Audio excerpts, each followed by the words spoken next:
ನಮಸ್ಕಾರ ಪ್ರೇಕ್ಷಕರೇ, T9 ನ್ಯೂಸ್ಗೆ ಸ್ವಾಗತ.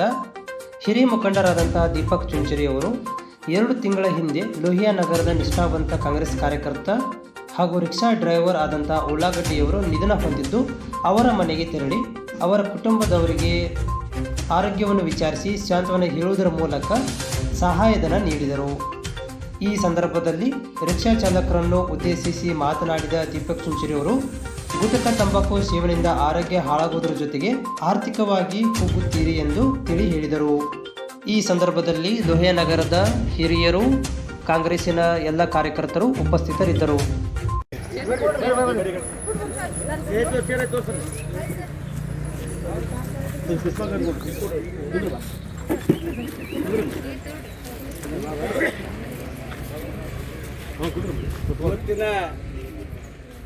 ಈ ಕಾರ್ಯಕ್ರಮದಲ್ಲಿ ನಾ MLA ಅಲ್ಲ, ನಾನು ರಾಜಕಾರಣಿನೂ ಅಲ್ಲ.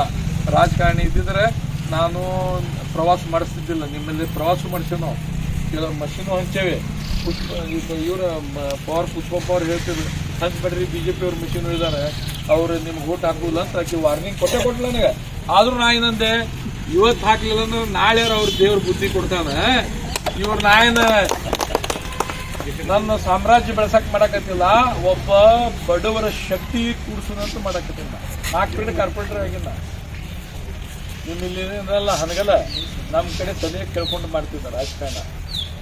ಆದ್ರೆ ದುಡ್ಡಿನ ಲೋಭದಾಗ ಎಲ್ಲ ಮರ್ತು ಬಿಟ್ಟಾರೆ. ದುಡ್ಡು ಹೆಂಗ ಅವ ಮುಂಚೆ ಏನಿದ್ದ 4 ವರ್ಷದಿಂದ 4 ಪೀರಿಯಡ್ ಹಿಂದೆ ಆಟೋ ಹೊಡಿತಿದ್ರು. ಯಾಕೆ ನನ್ಗೆ ಅವ್ರ ಬಾಯಿಲಿಂದ ಬರ್ಬೇಕಾಗಿತ್ತು. ಆಟೋ ಹೊಡಿತಿದ್ದ. ಎಲ್ಲ ಈಗ ಕೋಟ್ಯಾಧೀಶವ, ಒಂದು 100 ಕೋಟಿ ಮನುಷ್ಯ. ಈಗ ಬಡ್ರಿಗೆ ಏನ್ ಮಾಡ್ಯನಪ್ಪ, ಆಟೋ ಹೊಡೆದವ್ರಿಗೆ ನಮ್ದು ಯಾವಾಗೂ ನಾ ಈಗ ಇಸ್ತ್ರಿ ಅರಿಬಿ ಹಾಕೇನೆ ನಾ ಹಳಬ ಏನಿದೆ ಅದು ಮರಿಬಾರ್ದು ಮನುಷ್ಯ. ಅದಕ್ಕೆ ನಾ ಒಂದ ಮಾತು ಹೇಳ್ತೇನೆ, ನೀವು ನನ್ನ ಜೊತೆ ಹೇಳ್ರಿ, ಸೋಲು ಗೆಲುವು ಬಿಡ್ರಿ. ನಾ ಸೋತರ ಬಡವರು ಸೋತಂಗ. ಈಗೇನು ಗೆದ್ದಾರಲ್ಲ ಮಹನೀಯರ, ಅವರು ಇನ್ನೂ ಒಂದು 100 ಎಕರೆ ಹೊಲ ತಗೋತಾರ. ಅಲ್ಲಿ ಎಲ್ಲ ಕಡೆ ಇದಾವೆ ನೋಡ್ರಿ. ಜಯನಗರ ಕಡೆ ತಗೊಂಡಾರ, ಜಯದೇವ್ ಹಾಸ್ಪಿಟಲ್ ಕಡೆ ತಗೊಂಡಾರ. ನಾವು ಇದು ಹೊಲ ಮಾರಿ ರಾಜಕಾರಣ ಮಾಡಿಲ್ಲ. ನಾವು ರಾಜಕಾರಣ ಭಾಳ ಸಮೀಪದಿಂದ ನೋಡೇವಿ. ಇವತ್ತಿನಾಗ ನಾ ಜಾಗ ಒಯ್ಬೋದು, ನಾವು ಇವತ್ತಿನಾಗ ಆಸ್ತಿ ಒಯ್ಬೋದು. ಇವತ್ತಿನಾಗ ಏನಂತಾರೆ, ಸತ್ತು ಅಂದ್ರೆ ದುಡ್ಡು ನಮ್ಗೆ ಸತ್ರಿ ಅಂತ ಹೇಳ್ತಾರೆ. ಆಸ್ತಿ ಮಾಡಿದ ಏನು ಒಯ್ದ್ರಿ ಅಂತ. ಆದ್ರೆ ಇದೇನು ನಾವು ಹೆಲ್ಪ್ ಮಾಡ್ತೇವಲ್ಲ ಒಬ್ರಿಗೊಬ್ರ, ಭಾಳ ಒಳ್ಳೆಯವ ಐತಿರಿ ಅಂತ. ದುಡ್ಡೇ ಬೇಕಾಗಿಲ್ಲ ಮನುಷ್ಯಾಗ. ಈಗ ನೀವು ಆಟೋ ಹೊಡಿತಿರ್ತಿರಲ್ಲ, ಒಂದು 4 ಒಳ್ಳೆ ಕೆಲಸ ಮಾಡಿದ್ರೆ ಸಾಕು. ಒಂದು ಮಾತ್ರ ಗುಟ್ಕಾ ಬಿಟ್ಬಿಡ್ರಿ ಎಲ್ಲರೂ. ಅದು ಬಾಯಾಗ ಗುಟ್ಕಾ ಬಿಡ್ರಿ. ಅವಾಗೂ ಹೇಳಿದೆ, ಇವತ್ತು ಹೇಳಿ.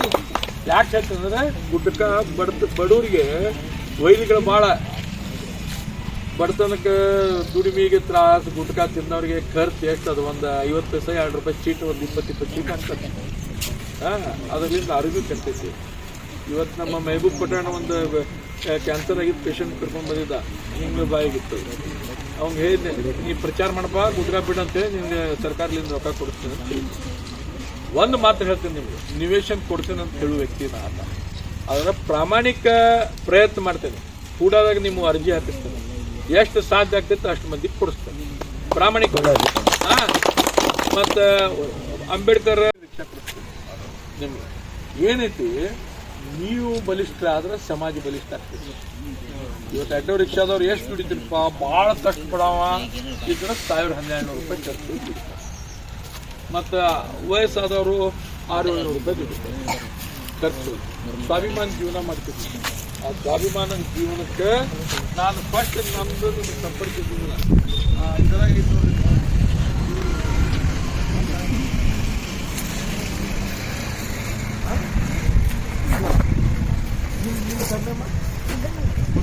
ಇವ್ರು ವಾರ್ಡ್ನ್ಯಾಗ ಆಟೋದವ್ರಿಗೆ ಶಿರ್ಡಿ ಕಳಿಸಿದ್ರು.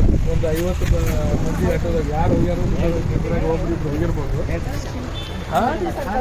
ಶಿರ್ಡಿಗೆ. ಆಟೋದವ್ರಿಗೆ ಪ್ರವಾಸಿಗೆ ಹೆಣ್ಮಕ್ಳು ಮಾಡ್ತಿದ್ವಿ, ಅಲ್ಲಿ ಆಟೋದವ್ರಿಗೆ ಮಾಡ್ತಿದ್ವಿ. ನಾನು ಒಂದು